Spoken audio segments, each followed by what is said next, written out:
on air. Welcome to our little discussion. Maybe we should have slipped it under our former title of our Game Think, but yeah. Anyways, so we're going to do a little chat about our first impressions of Dark Souls. Me and Reagan and Cade and a couple of my other brothers and Lauren.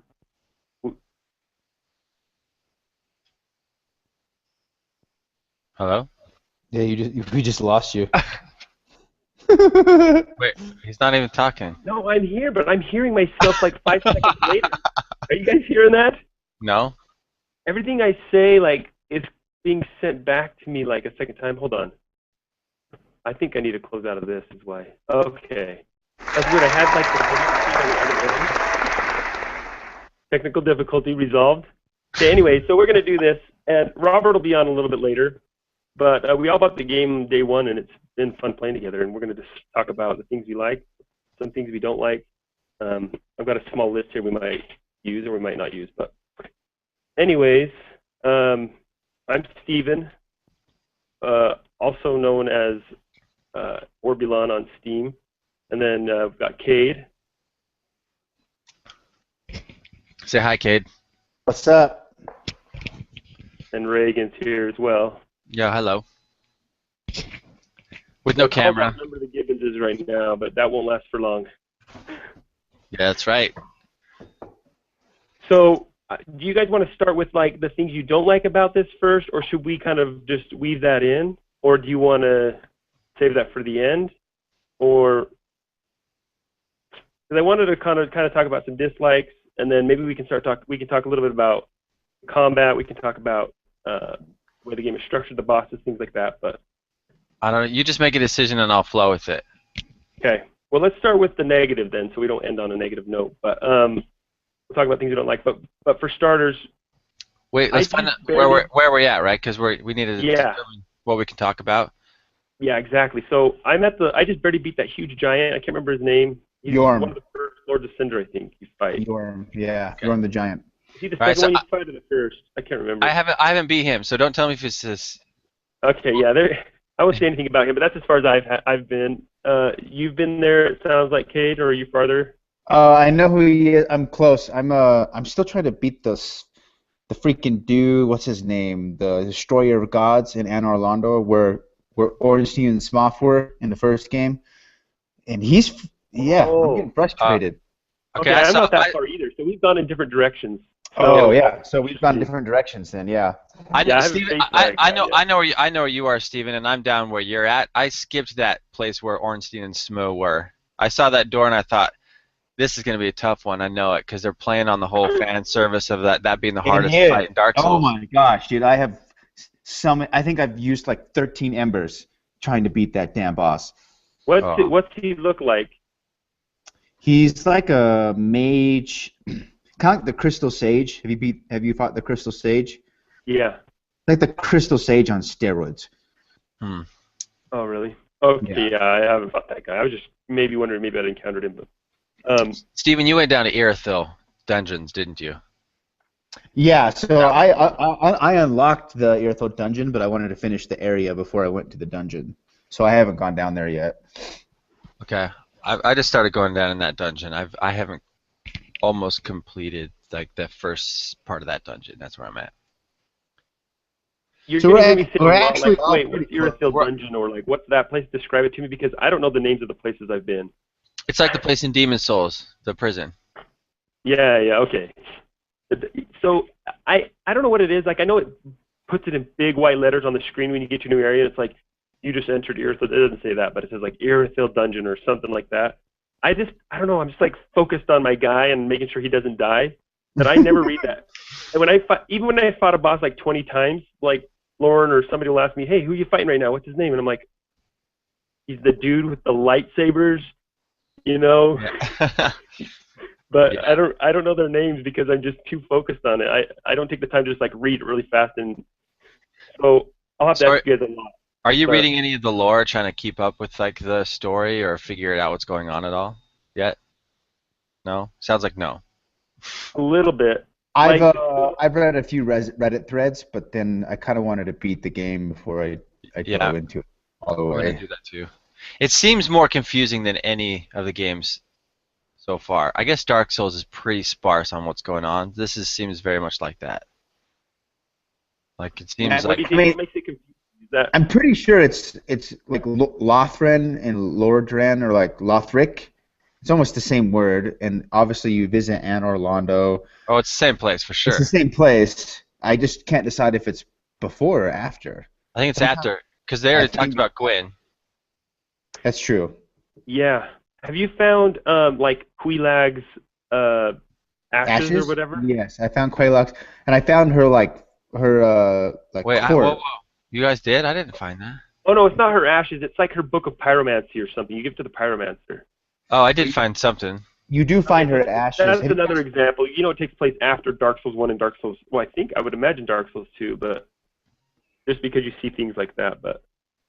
And they have some overlapping. There's an optional area. Have you guys been to the Demon Ruins? They're different than the Demon Ruins in Dark Souls 1, but it's called the same thing. I've been there. Yeah, Again, you have to describe it to me. I don't know what the Demon Ruins are. The fireplace. It's the fireplace. Everything's fire.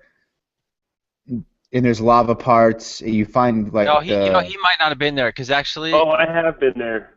Is that beneath the burning lake or whatever it's called? Yeah, it's beneath the smoldering lake. Okay, I have. And there's a stupid NPC down there I haven't beat. Oh, you tried that guy that I was swearing at the day? Dude. Oh, okay, so that's the guy I told you. I spent he killed me like 7 or 8 times before I finally got him, and that the guy Not me. I called him a dick face when I beat him, and I was talking to you, and I was. Oh, really? That's the guy. Dude, I died by him like 10 times, and I was like, screw this. He is so fast, and he has the freaking biggest sword I've ever seen. Have you encountered him, Cade? You've been to the place underneath the burning lake? Well, yeah, because you just talked about it. So, do you know Cade? Do you know the part where all of the basilisks are who can curse you? Yeah. Okay, so if you go to the left, instead of going up those stairs where there's a silver knight across that bridge, and you climb up the ladder. Yeah, and then If you go to the left before that staircase, you can head down, and there's like that lava pit. Yeah. There's an NPC character down there. Do you remember that guy? Sucks. I must have run into him. Oh, what? That's weird. I didn't run into anyone, but I also wasn't embered. I don't think you can get. No, you don't have to be because it's. I ran at him. I went at him so many times unembered. He's like something the Night Slayer. And he's got a giant sword, like the biggest sword ever. It's like it's huge, and he's so fast. Like it's not like it's unnatural. Yeah. Anyway, that guy. I conquered that whole area. And I didn't run into him. I beat the boss. I got all the items.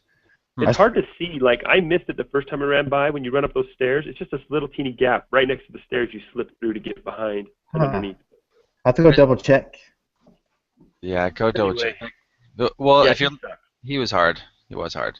Oh, that was the first time I had the biggest freak out on that level. There was just a regular enemy around a corner that killed me. Like he's killed me more than any boss fight. A regular enemy was harder than any boss in this game so far. And it's in the Demon Ruins area where you just run around a corner and one of those stupid skinny guys just pops out and he like jumps on you. They'll jump on you. Oh yeah. And then and then there's another one laying down in the corner right in front of you. That guy killed me. I kid you not. Finally was just like, all right, I'm treating him like a boss fight. I'm gonna totally like. I don't know. I just got to think of him like this is a boss fight, but I couldn't get past it. I was like, oh, I wanted to throw my controller against the wall. I had a similar experience in the catacombs where you guys have both been in the catacombs. There's a part where you go down a hallway and there's like the 3 or 4 skeletons that reanimate, and one of them's the mage skeleton, and then there's another mage skeleton to the right, and then a bunch of pots with like a curse trap, and then like a undead knight, and then some more skeletons. Like that corridor, that area. Yeah. I don't even know how many times it took me to get through that. I was so frustrated. Steven and I did some of that part together. I think he left. He walked away. Yeah, his chair is gone. Oh my gosh. He's muted. Is he muted? Is that what that? Yeah, he's muted. Yeah, sorry, my headset died and I had to swap out the batteries. Can you guys hear me? See, that's the problem with wireless right there. Mine doesn't even happen. It took him like 5 seconds. This headset drains batteries like you wouldn't believe. I keep rechargeables right next to the computer because as soon as they die, I just swap the 2 out and keep them charging on the wall because it's bad. Huh. It'll last me like 2 nights and that's it. Huh. Yeah, I think the catacombs have been the hardest, like the most frustrating. The lake, Farron Keep, like the lake where there's like the crabs and the giant hex guys. Oh yeah, that part was annoying. That was pretty hard. We had to light the 3 fires. That was pretty hard too. Yeah, that was. So I struggled actually with that Demon Ruins area because what I realized is I skipped a part. I was way under leveled because I skipped. I didn't fight the Wolner or whatever the giant skeleton. Yeah. I fought him one time and he kicked my ass, and so I was like, yeah, I'm gonna keep moving on. And then I found the Smoldering Lake, and then I found the Demon Ruins, and I was just down there like grinding and leveling up. And I would spend hours just like at the bonfire killing dudes and leveling, being like, I gotta level up to do this. And then I just realized that I wasted a lot of time doing that because you don't need to do that if you go just the right order. Yeah. But I went through all that stuff and went to the Demon Ruins and still, like that initial like fire demon on the way to the Demon Ruins, like you know how you go down below and then there's like the mimic chest and then there's the fire demon that doesn't respawn once you kill him. With all the skeletons around. Oh yeah, it. yeah, okay. Yeah, like I got to him and I'm like, wow, this guy's like really, really hard. And I couldn't kill him. I ended up just running past him. Yeah. Past all the skeletons, going to the second area and activating all of those skeletons and then running past. And then the skeletons just swarmed him and killed him. And then I killed the skeletons. Oh, they do? Yeah, the skeletons will fight anybody. Oh, that's hilarious. Yeah. That's one thing I have liked about this game. It feels like there's been more ways to like savvily use the environment to kill enemies. I've ended up using the environment and other enemies a lot to get through tough areas. And it kind of seems like it's on purpose, like they designed it as an alternative.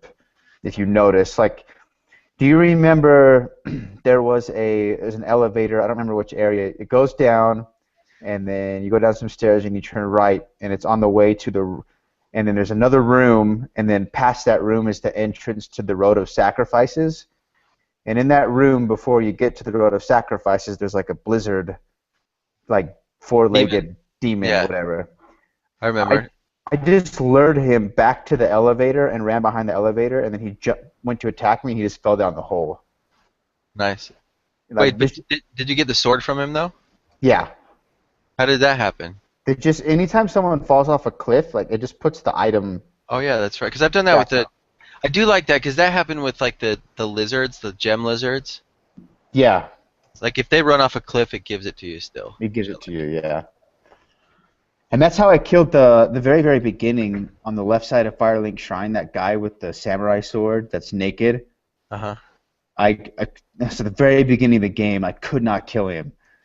He'd one hit kill me, make one mistake, and I eventually just got him to swipe at me and rolled, and he fell off the cliff. And then I got a sword, and I'm still using that sword. Oh, so Steven. Yeah, I love that sword. The Uchiganda? Yeah. I added a fire to it. I freaking love it. It's a great I have that sword Welcome, too, Robert. but I don't use it anymore. I use a red tilted halberd. What's up, Robert?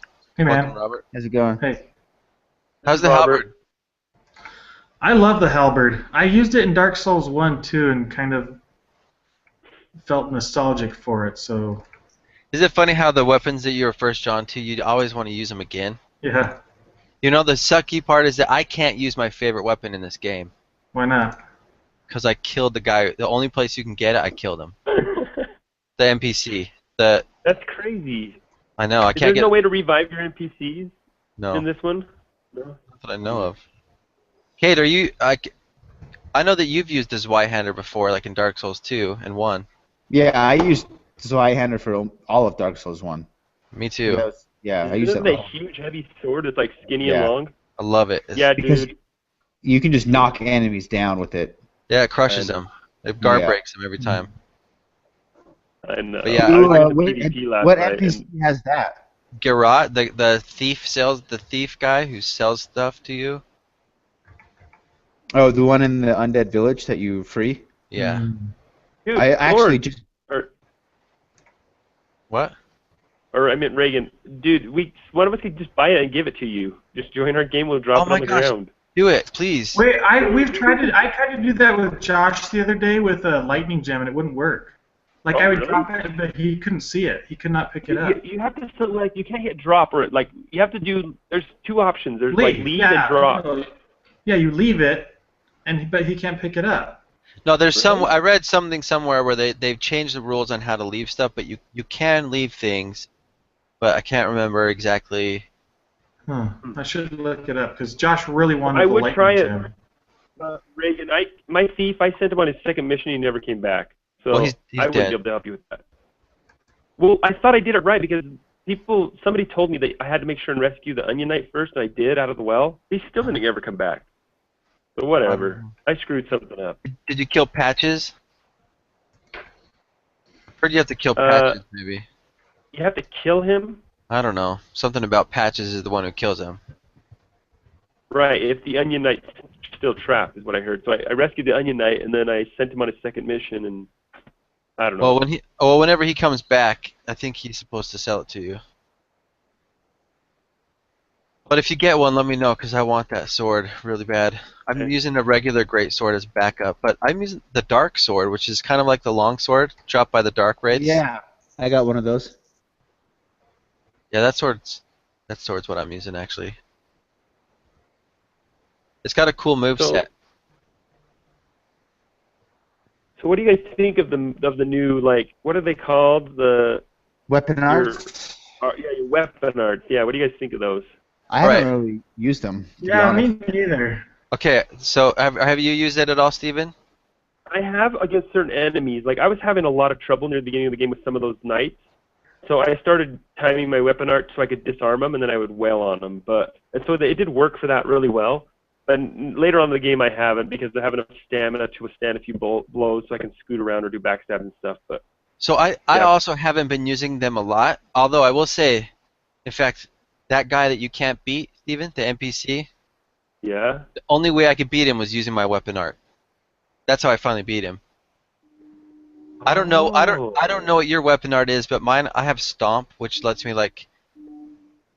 It makes my character get low to the ground and do like a super swing, and it basically will. If I hit the guy, it'll guard break him, and you can't be interrupted. I can't be interrupted when I'm doing it. So even if I get hit, I finish the move. Mine is similar. It usually does disarm most people I use it against, most of those other knights, but I don't know about. I'll have to try it. Try that, because that's how I finally beat him. It was the only time in the game I realized, hey, this stuff is actually useful. Which guy are you talking about? I don't know if you're there yet. Have you made it to the Demon Ruins? Yes, I know what guy. I just did that last night. Oh.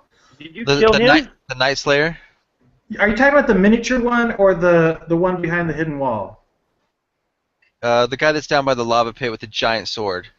Yeah, he's like a little guy, but he had a huge sword. Yeah. I did beat him with my halberd. That's why my halberd is sweet, Steven. You need a halberd to beat him. Yeah, that has a long reach, so that could help. Yeah, it does. So you can stay back and just jab him. Yeah, he worked me. I'm gonna go back later, but I was way under level when I did that area. Way under level. It was so hard. Have you been there, Cade, to the Demon Ruins? We were just talking about it. He's cleared. Yeah. Oh, sorry, I wasn't paying attention. Yeah, that's fine. The lava, there was items in the lava, and I couldn't figure out how to get them, so I looked it up and basically flash sweat. I had to go buy that, but it was still basically a suicide run to each item. Is it worth it? What do you get? There was one ember. There was a toxic poison spell or pyromancy spell, and then I can't remember what. There was a couple of other things. They were pretty good though. Pretty good. Unique items. Any rings or like? I don't think there was a ring. Any like undead bone ash or something that I absolutely want? No. If you don't use magic, it probably wouldn't be as helpful. Well, yeah. What build are you playing? What build? Yeah, I'm mostly doing Dex actually. I think we're all I Dex. know. I'm Dex. Right, and you're Dex, aren't you? No, Reagan's I'm quality. well-rounded. I'm quality build. Quality. Because everyone makes fun of Dex builds. I know, that's why I was embarrassed to say it. Quality. Everything's equal. All his stats are equal. No, they're not. No, it's just strength and dex. I know. I was doing a little bit of strength, but it's mostly Dex, and then I level up Vigor or whatever adds to your health. Josh says he feels like he's giving up when he levels up health. Yeah. Because it's like you're admitting defeat. Whatever. You kind of need some of it. I know. Well, I remember when I played Dark Souls 2, I read a forum where they're like, you're going to die in 1 or 2 hits from every boss anyway, so don't worry about health. Just don't get hit. And so I didn't put health into anything my first game forever till I had leveled up my dexterity and everything, and I literally had the littlest life bar. It was like teeny tiny, and I just learned to dodge everything. You do need a little bit of health. I haven't put anything to health. It's only been Dex, endurance, and strength, basically. No, I've definitely done some health. It's nice to be able to take a hit or two. No, I have a big health bar this game. I've never done that before that big, but it's when I'm alive, like half my screen almost. See, I'm just getting my sea legs under me. Like I feel like just recently, in fact, it wasn't until you and I started playing, Steven, that I actually started to realize, all right, I need to step up my game here because you fought that fire demon and beneath the catacombs. You're like, I'm just gonna take him and kill him. And I remember, like, when I saw it, I ran away from him, and I tried to kill him a couple times, and I got work. And I was like, I do need to remember that in this game, you can't take big. You can just fight stuff if you just don't get afraid of it and just go and time it. That was exactly how I felt too for that same boss. Yeah, so I just was like, finally, like, I can do this. I'm a seasoned player. I just need to like stop being a puss about it and just going and fighting things, really. So. Yeah, I assumed there were 2 bosses in that area because the one was like literally right next to the lake, and I went straight there. As soon as I got there, I went straight to that boss because it looked safer, and I beat that boss my first try, and then the rest of the time I was looking for the next boss in the demon ruins, and there wasn't one. Nope. That's him. And I scoured the whole lake, got all the items, and then spent 5 hours trying to get up to disable the trebuchet or whatever it was. Yeah, the ballista. Oh, I hate that thing. And then I finally disabled it, and I'm like, okay, now what? And I couldn't figure out where to go, and I looked it up, and there was nothing else to do. And I'd already explored all the lake. So I was like, I didn't even have to go up there. That is true. Is anybody going back to that lake? We've all cleared it, right? I've cleared it. Yeah. Other than that NPC, I've cleared it. I was so frustrated. I didn't know there was that side path to get down, and I was getting so frustrated with those stupid trebuchets. I finally broke. That's my first time. I was like, I got to figure out how to disarm those things. I went into somebody else's world to see if like I could figure it out, and they didn't have those stupid things shooting arrows at them. And I was like, there's a way to disarm those. And so I finally looked it up. I caved, and I looked it up, and in so doing, I learned where there's a sweet ring in that area you can get only if the trebuchets are still active. Oh, what? Yeah. So across the lake, when you enter, you run across the lake, and there's this brick wall. It's like looks like it's half crumbled against the wall, and you stand there. When it shoots one out, you have to dodge out of the way, and it breaks the wall. And there's a ring behind it. I think I did get that now. I saw that ring. What ring is it? It gives you fire, poison, dark, and bleed resistance. Oh, shut up. Crazy. Yeah, no, it's dude, I saw that wall, and I'm like, that wall totally looks like you can break through it. And I tried to hit it with my spear, but it didn't break. I didn't realize the trebuchet had to break it. That's crazy. You can still do it. You'd have to go all the way back up, though, to the trebuchet and turn it back on, and then run all the way back down and have it break it. I don't think so. I'm doing it. That's one of the best rings in the game. Yeah, it's pretty cool. I wanted to try something, but there's nothing else left there to do. So let's help Kate and Steven beat that NPC by the lava though, sometime. Yeah, that NPC, man, you worked me for a while. So overall, what do you guys? I mean, so far, where do you think this ranks? Is it? By the way, so let me say this first of all. I listened to podcasts about this game just like I did about Dark Souls 2 when it came out, and just hearing people discuss, like, there's like, I didn't realize how much Dark Souls 2 hate was out there, because when I first played it, everyone loved it. Like, there's been a backlash against Dark Souls 2, and I'm surprised by that. But you know, when we first started playing it, I had my own gripes about it. I was like, I missed the tattered feel of the first Dark Souls, and I also thought all the bosses were so like the same. They were all just these like human-like bosses. They weren't interesting. I mean, if you think about the first like 5 bosses you encounter in that game, they're all just like these like they look like giant people almost. There wasn't anything like super unique about them, like in the Dark Souls 1 and Demon Souls. And anyway, I did have my gripes at it, but I still loved it. I played it to death. I put like 300 hours into that game. Yeah, me too. Yeah. That's all I mean. I guess I didn't realize. I mean, it wasn't as good as Dark Souls, of course, but I didn't realize there was as much bitching about the game. I still don't think Dark Souls 3, technically it's better, combat is better, it's running like 60 frames, graphic fidelity is better, there's like weapon arts, but all in all, I haven't had the same feeling of immersion and awe and like, oh my gosh, like I'm in this giant mythical world that has eons and eons of history and I'm just scraping the surface of it. I just haven't had the same feeling so far in Dark Souls 3 as opposed to Dark Souls 1. But other than that, I think it's superior in basically every other way. I agree with that. Exactly. It's still the best world design in any game ever was Dark Souls. Yeah, I can't like the feeling of when you like you go down to the depths and then there's those like Hydra lizards and then it connects to the Undead Burg and then it connects down to the garden and then like oh my gosh that connects to Blight Town, and that goes down even lower. Then there's the Demon Ruins, and there's the Ashen Lake, and then there's it's just like, and then the one part where you go in like the graves, like you fight that guy in the gravestones, and then you climb up out of it, and you go into like these weird caves, the catacombs, and I just remember, and then the Crystal Cave. Like there's been nothing ever like the Crystal Cave in any of the games again, and just the variety being so wide but still somehow connecting together and making sense and then giving you the feeling of like this is a living breathing world and it's like you're only scratching the surface of it. Yeah, I've never played any game that's made me feel like that besides Dark Souls 1, so it's hard to I don't know if I can ever top that. Yeah. No. Yeah, you never played Demon Souls. I never played got that. Yeah, same with me. Like I'll always have a special love for Demon's Souls because it was the first game. But I hear this, so it's whatever game you played first. I think you're gonna like the most. But I do think that empirically, Dark Souls is better than Demon's Souls. Now I haven't beaten Demon's Souls, but Demon's Souls it's not one world like what we're talking about. You have to like you're warping between areas. Yeah.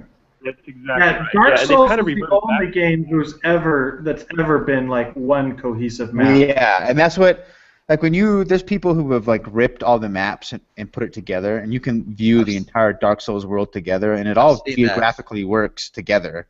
It's ingenious. And I gotta say though, there's one thing about Dark Souls 3 that I love that Dark Souls 1 did not have, and that gives me that sense of awe. Not the sense of like, I like the way you describe it, scratching at the surface of like this, eons of history. But when you walk into a new area and you look out and you're like, I can't think of the area where it is. When you get to the first snow area, and you look out and you see the snow area. I will say that was the closest I got. Like, oh my gosh, all that, and awesome. you realize you can go to any of those places. Like, they're all accessible at any point in the game. You can like turn around and look back to where you started. Like coming down that little walkway and across the bridge. Like, and you can see it. Crap. Yeah, so I would say that Ithril of Boreal Valley, I think it's called. I think that area is the closest to making me feel that way because most areas have like the main path and then side paths that usually end pretty quickly and it kind of funnels you to the main path. Well, that area felt like it had a bunch of paths that connected and branched and they were longer because you have the bridge, you can go under the bridge to the swamp, you can go underground, and there's all the different buildings and then you have to like unlock the door. That was the closest area that it made me feel like I was playing Dark Souls 1, and that area was also a bitch at the beginning. Oh, those things would kill you. Those freaking like fairy women with the double scythes or whatever. Yeah. Oh my goodness, they were frustrating. That was the area. Robert, you been to that area yet? You're talking about Ithril still? Yeah. Oh yeah, you have been to that area because you fought that Yeah. rat on the bridge. Okay, Yeah. so those Wispy Knights never gave me much trouble, but a little past them when you're going, there's a part where you go up the stairs and there's those little invisible guys shooting those little ice crystals at you, and there's the dogs running down the stairs. Oh, I Dude, died like guys are 30 like 40 times. times. So annoying. I finally made Lauren come help me past that part because I couldn't get It was past so humiliating to be like defeated by a little guy shooting a little arrow at me and two dogs. That part was the worst for me. It was like, I suck at Souls. I suck at these games. Yeah. It's so interesting how different people have different challenges. Like Steven will like blow past that fire demon over by the catacombs or something, and then like those dogs, like that area, just first time I didn't even struggle. It's just it depends on your build and how your play style is. Just what happens to work. Yeah. It's cool that there's something constructed for everybody. There's challenges built in to just like stop everybody in their tracks at some point. That is true. I like that. What do you guys think? Enough. It's not just the same game. I think that. So if I were talking about the Souls games, Dark Souls has the best world for sure, and the most immersion, the one that makes you feel the most hopeless, and because you can't warp and you have to go, everything takes so long, you're like more invested. Yeah, so few bonfires. I do think that Bloodborne's story is the best, and they're like their ambience, like the ambience I should say, of like the world is the best. I think I like Bloodborne. It's just slightly more than Dark Souls 3, but it's just like a sliver, just because I think the style is cooler. I like it. I think it's clearly better for me so far, but yeah. I can't judge until I finish it, I don't think. But they're all just great games. I gotta say, I told this to Reagan, I think Bloodborne came the closest to like dethroning Demon Souls as like my favorite Souls game. And like as far as like the nostalgia, nothing could ever surpass Demon Souls, but Bloodborne was like my perfect Souls game because I always do a dex build. I barely block. I always am dodging, and so when they forced me to not have a shield and forced me to just think on my feet and be super quick, I was like, with the gameplay alone, Bloodborne by far is my favorite. Yeah, the combat in Bloodborne was more fun. I just have to say, like, those Blades of Mercy were so awesome to use. Yeah. Dude, you never played the DLC. There's this. You get the sword from this one of the bosses. Well, you don't actually get it from her. You fight a boss with these. I can't remember what they're called now. But it's like a slightly longer sword and a shorter sword, and you can stick them together. And they are so cool, dude. I finally did a playthrough with those once I acquired them. But those were awesome. Huh. They definitely rivaled the Blades of Mercy, but I played a lot with the Blades of Mercy. Anyway, because the Blades of Mercy, you could move so quickly and you can cover so much distance, and it felt like you were so quick on your feet, like how fast you could jump around. That's what made it so. Anyway. But as far as like one of the things for me, well, just real quick about those bonfires, I was gonna say. I remember hearing when Miyazaki said he liked that in Dark Souls 2 there was a lot of bonfires and he wanted to do that in Dark Souls 3, and that's definitely been the case. I was a little sad. Like, I kind of wanted that sort of, where you feel like you're taking this huge journey from bonfire to bonfire. Yeah. There's sometimes, it's weird how it, like, lines up sometimes. Like, going to Ithril Boreal Alley, however you say it, the snow place first, you kill the boss and there's a bonfire. You open the doors, you go down the stairs, before the bridge, there's a bonfire like 15 seconds away, and then you beat the dog and cross the bridge, and there's a third bonfire. I remember thinking, like, why is there 3 bonfires within 1 minute of each other? It makes no sense to me. But it seems like there's been a little bit more. But there are a few, like the catacombs, getting to the first bonfire in the catacombs, that felt like a journey. I felt like I accomplished something, and it was such a huge relief when I finally found that first bonfire. Like, oh. Especially because you can see it like 20 minutes before you can actually get to it. Yeah. That's demoralizing. They're just like taunting you. I like the system where if someone rates your message, you get healed. I think that's ingenious. Did they do that in previous Souls games? I don't think so. Did they do what? I've never left any messages, so I don't know. I never have before, but then when I found out you could get healed, so I started leaving tons of messages. Oh yeah, that's I don't think they did it in Dark Souls 1, but they definitely did that in Dark Souls 2. No, I think it's Dark Souls 1. Yeah, I honestly never left messages in Dark Souls 1. Maybe I left one my entire game, and only a few in Dark Souls 2, but I've been leaving more in Dark Souls 3. Yeah, I haven't left one yet. I did in Dark Souls 2 sometimes. Every time somebody gives it a thumbs up, you get your health meter replenished. It's kind of cheating. So if you put a whole bunch of messages everywhere, you're getting little mini Estus flasks along the way. But now I've had that happen just randomly where I didn't leave a message. Like I've had it randomly happen where I just got healed, and I don't know why. The other thing I have a question about is this. Okay, what is the deal? Like when you get to the snow place, and you see that old giant shadow walking down the stairs. Yeah, and it's there every single time. Yeah. What's that? Yeah, I wanted to look online, but I haven't dared yet. I'm going to research that after I win the game. That's like one of my 5 things I really want to know. There's going to be something you can do with that, because it's not another player. I think so. I think it has to do with probably some covenant, or maybe leads to some ending, or where you can engage those things. I've even walked with them. The first 2 times I saw them, I walked side by side with them until they disappeared. It's like, something's going to happen. I know it. Yeah, there's a secret ending. There's 3 main endings, and then there's a 4th secret ending. I've done a little bit of spoiler looking because I wanted to know how to. No, but I will tell. I will tell you, but I will tell you, I cannot get the best ending, the secret one, because I killed one of the main NPCs to do it. So don't kill Yorn. He's the guy at the very beginning when you open the gate and there's all those turtle chain guys bowing down. He's among the crowd. Yeah. And he says will you break these chains or something? Yeah, I saved him. Yeah, so he said, will you break these chains? And I thought I needed to hit him. So I hit him, and he died, and I had no idea what happened. And then later I found out he's this super important NPC. Yeah, it sucks. Buddy. This kind of leads into something that's sort of spoilery-ish, not for you guys, but this has been one of the things that's been funnest for me, but also it's spoiled a lot of things for me. Is having all of us playing at the same time. We find things out just playing the game, and so I'll be playing with Lauren or just be talking to him. We won't be playing in the same world. He'll be like, "Oh, dude, I found this in this place," and I'm like, "Oh, really?" So I'll go back there and do it, or I'll tell him "Oh yeah, I found this ring, or I found this other area," And I just love that we have our own mini community, and we're kind of feeding each other information, and it is affecting my game because I talked to Kate. I think one night we were chatting, and he was telling me about that guy that he killed, and I told him, "Yeah, I didn't kill him," and Kate was like, "Dude, don't. He leads to the best ending," and I was like, "Okay, cool." So I'll just keep going. But anyways, things like that. I think it's cool that we have this little microcosm of the Dark Souls community, just revolving around us 6 players. I like that a lot.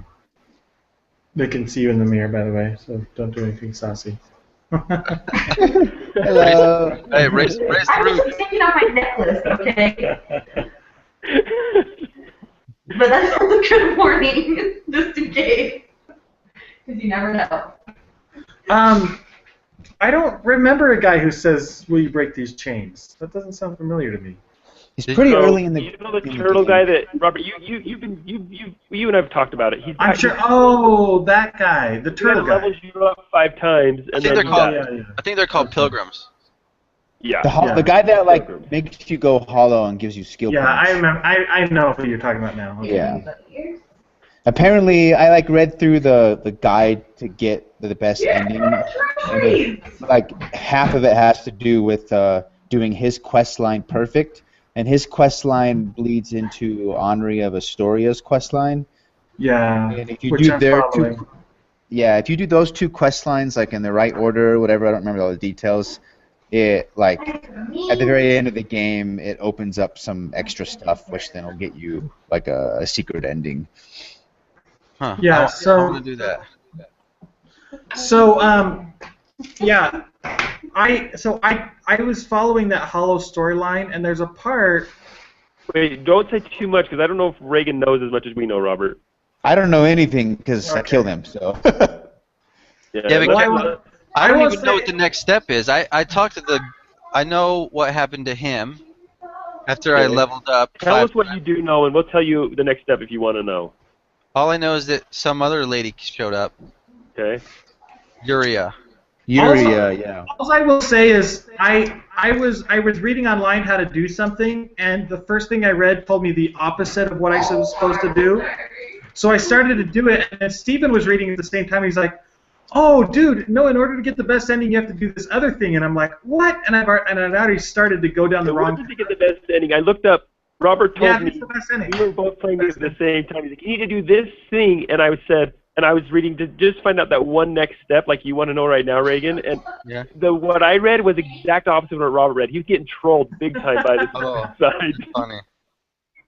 Anyway, tell us what you do know, and we'll tell you the next step. I was fortunately able to fix it before I. No, go ahead. So you met the lady. What is she currently telling you when you do dialogue with her? Oh, what does she say? Something about staying. I don't know. So have you run into Henri at all? Does magic stuff. Who's Henri? You first meet. Are you playing as a girl or a boy, Reagan? A boy. Well, Josh is playing as a girl. That's why I have to ask, because he was like, Henri. I thought it was a boy because it changes gender depending on what gender you are. Henri is the opposite gender of whatever you are. Is she wearing armor? Yeah, Yes. the first time you meet her, Horace. She has her companion Horace. Oh yeah, okay. So yeah, I killed him. that's actually not. That's actually okay. Well, he attacked me. Yeah, you're supposed to kill him. Anyways, so did you find Henri in the catacombs? I found her in the catacombs, and she's like, well, if you see Horace, tell him I've got these prism gems, I'm leaving him around for him. Okay, so you got to go back and find her again in the catacombs. That's your next step. Okay. I thought about leaving prison gems into like a trap. So if you talk to her, she said she was going to leave prison gems, Reagan, the next place you encounter her, remember when you were in my world? Yeah. And we ran through, and I went around the bridge instead of going across it, and you were kind of bugged? Yeah. So go around there? Yeah, go around the side, and she's waiting on the end before you drop off. Okay. And then that'll lead you to your next step. We won't tell you more than that. But. Okay, cool. Yeah. So was there? Well, go ahead, Robert. So what happened, Reagan, that was funny is I met her in the catacombs, and I read that you can find Horace at Ashen Lake, or Smoldering Lake, or whatever. And so I ran down there, and that's when I was talking to Steven, and what I read said, don't kill him, or else you'll end her storyline, and then when you go back, she'll just be really sad that Horace is dead, and she'll give you an item, and then she'll go away. And so what you have to do is you have to go down, meet Horace, see him attack you, then run away and go tell her, and then she'll go meet him. So I did that. I went down and had him attack me, then went back and told her, yeah, he's down at Smoldering Lake, he's waiting for you. And then right then Steven's like, oh, it says if you do that, then Horace kills her and you end her storyline. Oh, no. So I had to hurry and run back all the way to Smoldering Lake without stopping at a bonfire. Yet when we were discussing this. Because if I stopped at a bonfire, she'd warp there and she would have died. Ooh. So I had to hurry and go kill Horace before she got there, and I was able to fix her storyline, fortunately. Nice. It's things like that, and I know we were online that time, but I just love that, our little mini interactions about things we've discovered or this and that. It's been fun. Are you all progressing Sigward's storyline, though? I gave him his armor back. Oh, and then I met him at in Irithyll or whatever. He told me. Are me. you talking about the Onion Knight guy? Yeah, the Onion Knight. I ran into him once and he wouldn't say anything to me, and I haven't seen him again. You might have missed that whole dragon part. He'll play again. Anyway. Yeah, I'm sure I've already missed I've gone online and realized I've missed a lot, but you can go back. Yeah. You're not too late. You can always go back in the same game for him. But that's okay. I accidentally got him killed on the first time I met him. First playthrough semi-blind, I think, and just kind of experience it.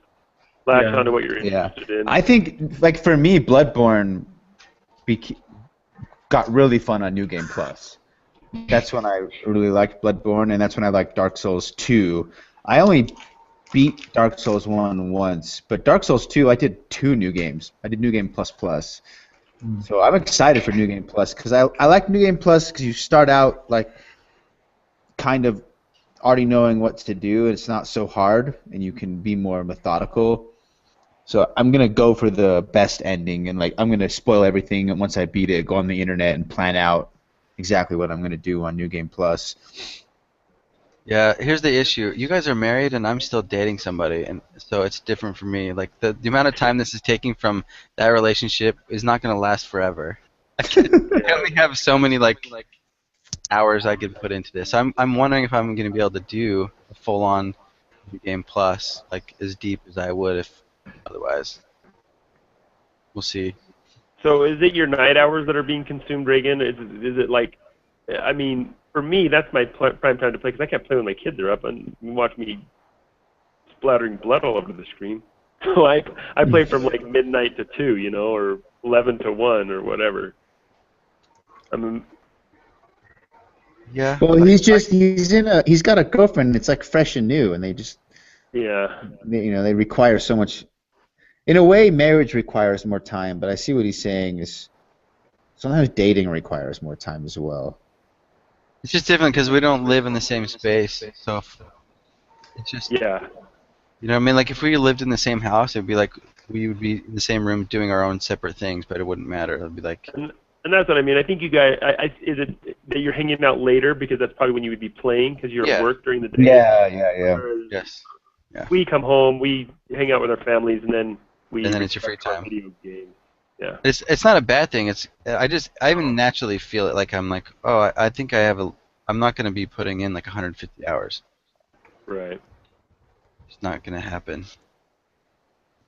But I'm already 50 hours in. Although that play clock is not accurate. If like the Steam keeps hours on it, even if you just have the game open, like sitting at a bonfire. Yeah. So I wanted to try something. See, some of you guys can see my game when I do this. 5-hour-long podcast. Let's see. So, whoa, crazy. So, how many of you guys can see this? I'm going to There's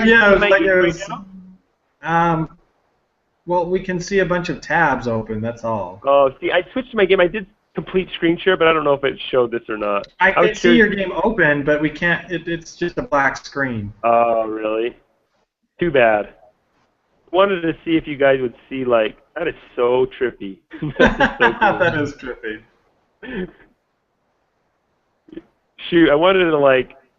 Now I can see myself on Steven's screen. That's weird. So I'm going to turn screen share back off. Anyways, I wanted to see if we could poke into each other's game using screen share, but it looks like we can't. But By the way, that's an awesome feature that I think one of you turned me on to when we were texting, that you can watch anyone's game. I had no idea Steam had that. Yeah, that was pretty cool when you watch me play, and it made a new kind of interaction. Like, it made me think about what I was doing. You know, I was actually wondering that because I was late at night and I wasn't playing, and I'm like, I don't really. I was almost too tired to play, but I still wanted to get some Dark Souls fix. So I just leaned back and watched you play for like 30 or 40 minutes, and I wonder if this makes Steven nervous. It wasn't like nervous. It just made me think differently about it. I was like, I felt this need to entertain you, so I was like doing weird when I'd kill a guy that was hard to kill, or. I was like showing off weapon arts and stuff. Yeah, that was fun. Yeah, I'm gonna randomly start watching you guys sometimes. Just to... Did it notify you? Because like when I think I watched someone else and it just immediately popped up. But when I went to watch yours, it said awaiting JRAG and whatever. I had to give permission. You had to give permission, yeah. So I didn't notice it for a minute. You might be able to turn on a global setting where you like just give people permission to watch no matter what. Yeah. It kind of made me get a little glimpse of why Twitch is so popular. I've always wondered why people love watching games, but I've never tried it until I watched you play Dark Souls. And I thought, this is actually pretty entertaining, even though I'm just watching. Weird. So you guys, I watched video games on ESPN the other day. Wow. Which was it, Halo? On ESPN2, they were playing Heroes of the Storm. A competition. That's crazy. Yeah, I've heard about that happening. There were college matches. It was like Arizona State versus New Mexico.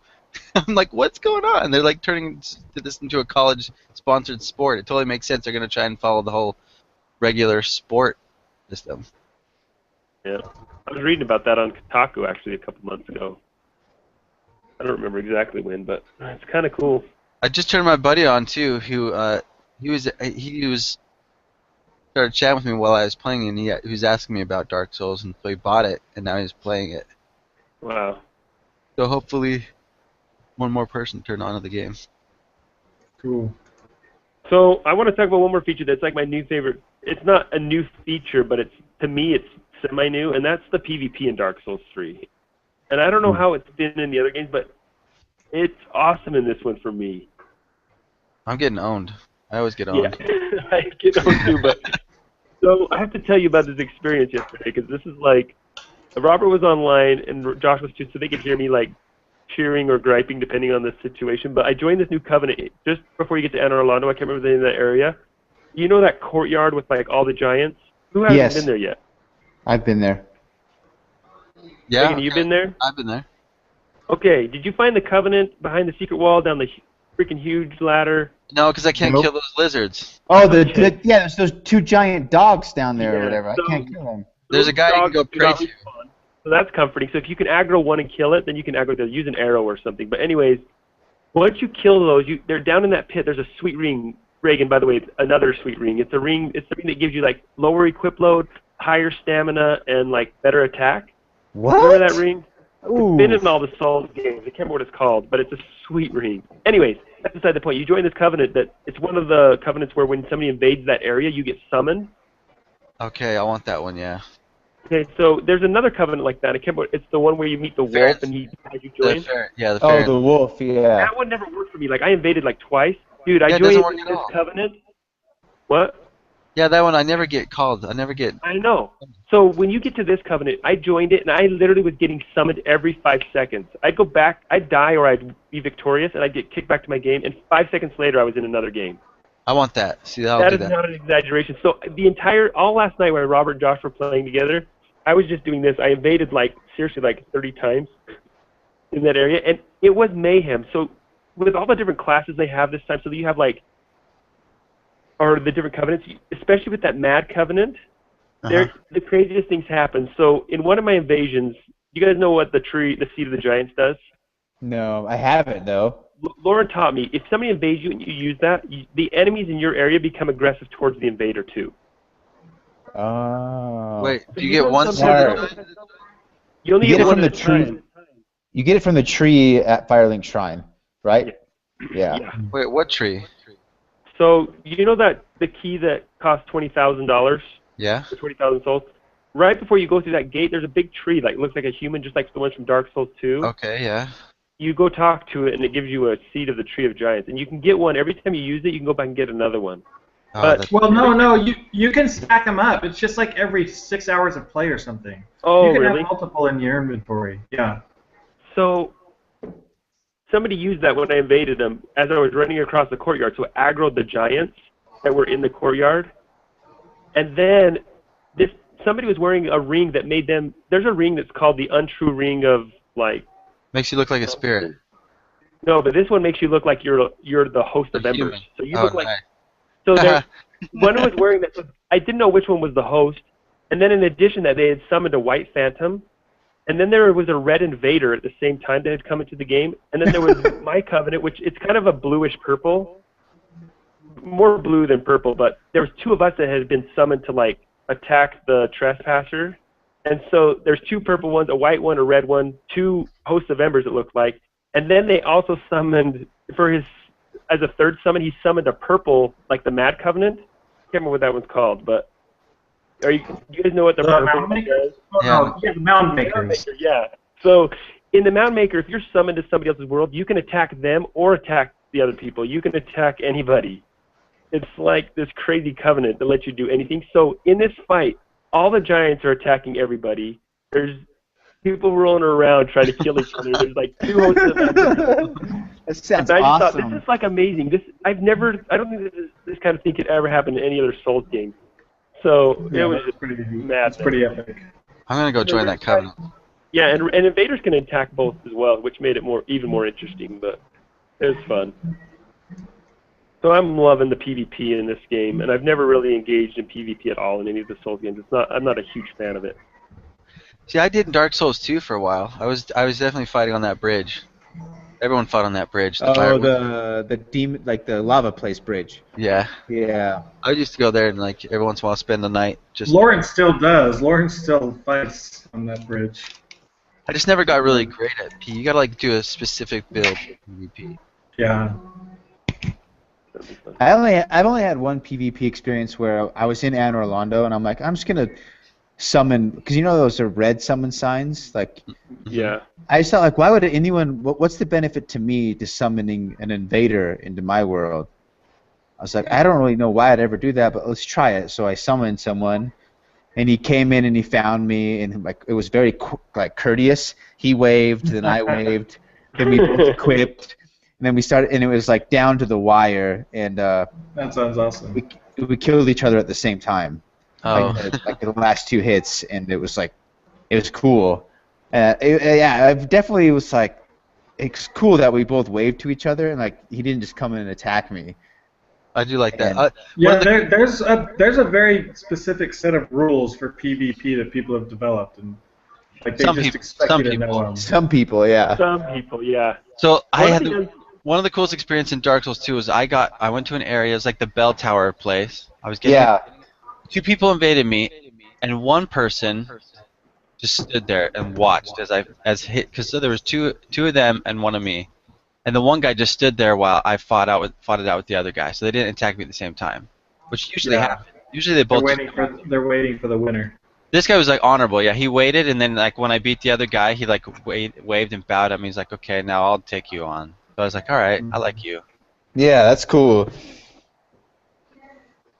That's funny. Yeah, I break the code a lot, but. Well, no. The thing is, if someone invades you or you invade them, there's no rules. It's only when you're having like an official PvP. Right. Yeah. Some like people when you get mad put at your you red and summon sign down. If you put your red summon sign down, then you should have some honor in fighting. But if someone invades you, there's no honor. You do whatever you can to kill that guy. True. Well, it's interesting because one rule I've always followed is that there's like the unspoken rule that when you're engaging in PvP, you don't heal. Like in Bloodborne, that was not the case. But it seems like in all the Souls games, people have been pretty consistent with that. Like, you just don't heal. It draws it out too long. And so I don't heal. Unless they heal, I don't heal. And so some of these fights, those are my most enjoyable fights, when the other person won't heal and you're down to like a sliver of energy and you're trying to just nick them so you can win. But I heal. I didn't really. Yeah, I always heal too. I think you don't usually heal when it's PvP, but I think if someone invades you, man, I am healing. Well, yeah, if someone invades me. Yeah, especially if someone invades you when you're That's in my a world. spot like, yeah, you're like trying to get to the new bonfire you or realize whatever. there's Like, a total no, disadvantage I'm when not they invade you because they only get 5 vials and you get as many as Well, you exactly. So they're should fault be. for invading you. And if they manage to beat you, despite that limitation, then good for them. And you can summon 3 helpers, so they're really, really at a disadvantage. And yet they manage to kill me all the freaking time. So I really think we should all join that covenant. Once you guys figure out what that covenant is or are able to access it, it would be so fun to just spend a game night just in that covenant invading people. Sometimes we would be in the same group, sometimes we wouldn't, but it would be super fun. I should go back and try those what are they? Not lizard, like they look like bloodborne beasts. Yeah, they're like lightning. Lightning dogs or whatever. Hairy lightning lizard dogs. They're tough though. Yeah, they are tough. The one on the bridge on the entrance to the snow place, I didn't even kill. I used the environment again. I like when it appears, I ran behind it under the archway, and there's like an invisible wall where it won't go. Yeah. And then I just stabbed it to death. So I've never killed one the right way anyway. You just dodge and get out of the way like a normal thing, but when there's 2 of them, it's over. Yeah, you can aggro one at a time, I found out. All right. Shoot it with an arrow? Okay. Yeah. Works for me anyways. That's what I'm going to do. But don't go up the stairs. Don't think you can go up the ladder and they'll go away and you can come back down and fight them some more. if you go up the ladder, they will sit at the bottom of that ladder and bark until you come back. It doesn't matter how long you go away. I tried it. That's one thing I've noticed. It seems like in Dark Souls 3, enemies follow you farther. They do, than all the other Souls games. Like, especially the knights. Sometimes, like, the knights at the beginning where you fight something of Boreal Valley before you go to the undead village. Those guys with the red capes. Yeah. And then also, like, the Anne Orlando knights, they will follow you forever. Yeah.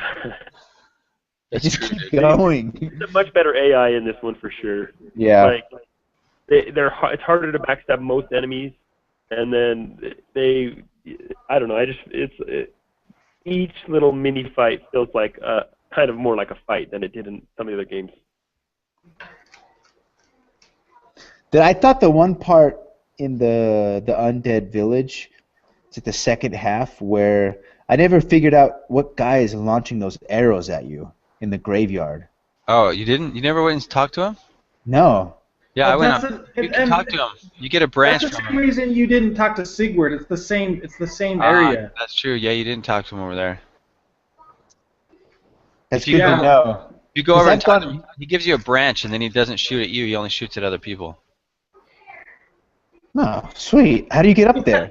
Because I went back to that area because I missed the thief guy, too.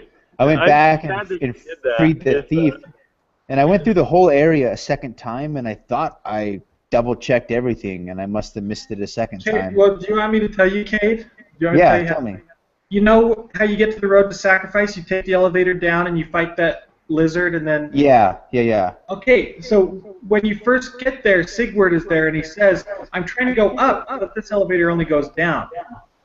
You have to I never saw him there. Oh, really? Yeah. Well, anyway, you have to figure out how to take that elevator up instead of down.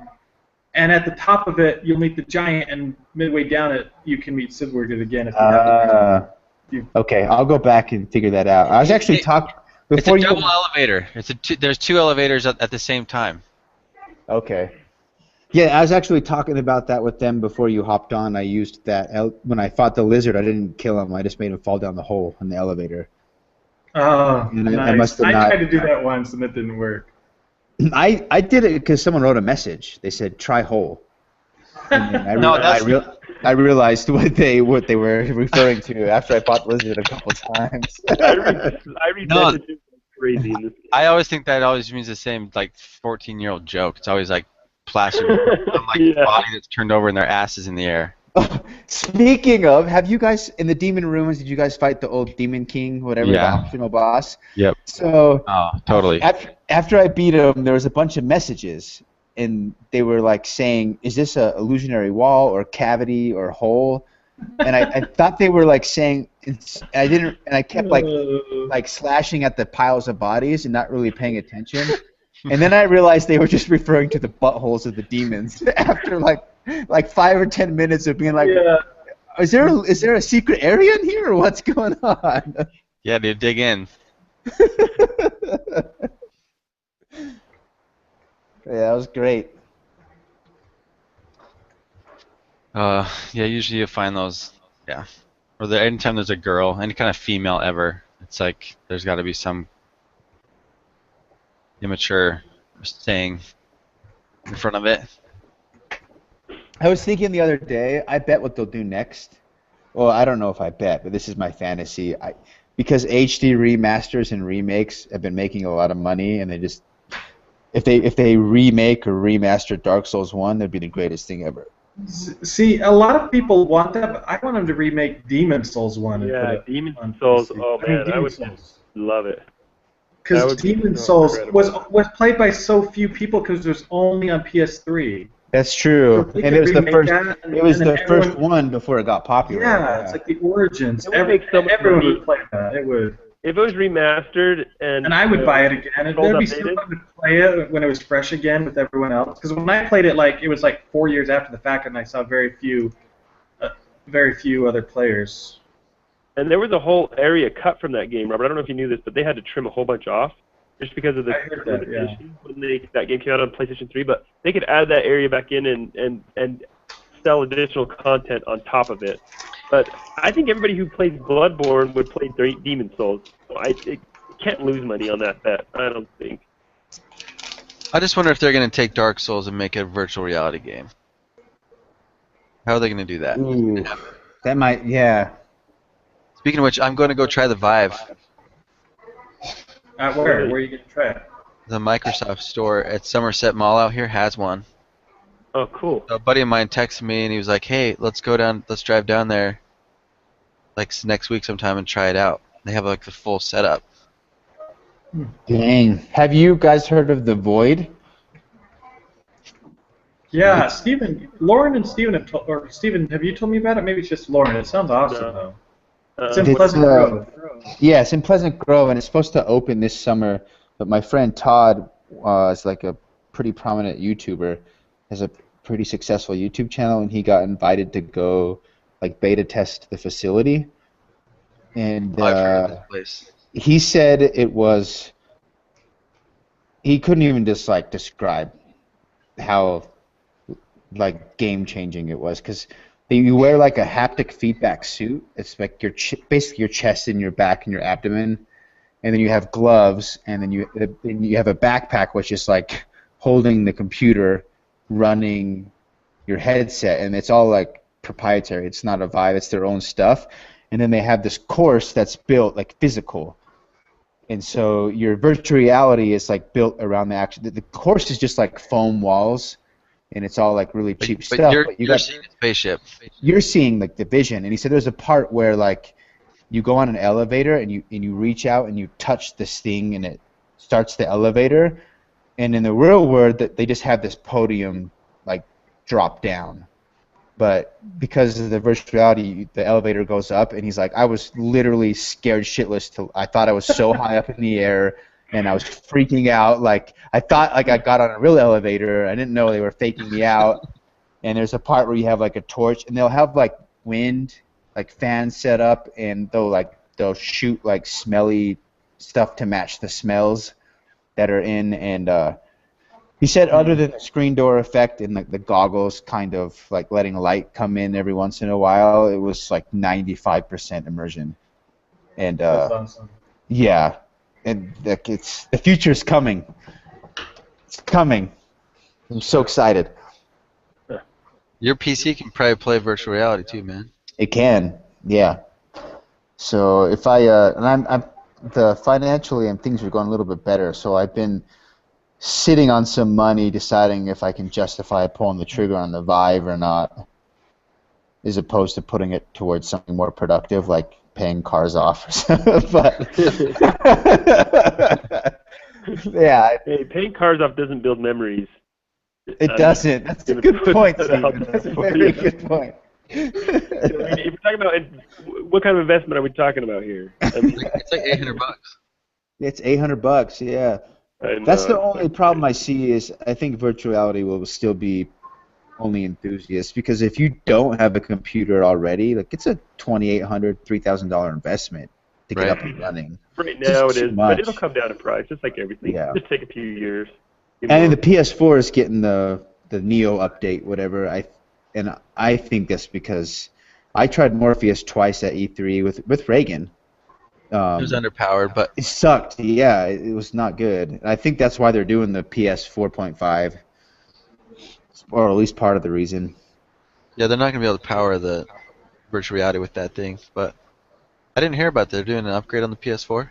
Yeah, so what they're gonna come out with a new PS4 where it's backwards compatible, and they're requiring developers that if they want to use the extra horsepower on the new PS4, that they also like have a different set, like kind of like PC settings. They have like a low and a high settings, so that if you don't have the new upgraded PS4, you can still play the game, just with like lower settings and lower frame rate and stuff.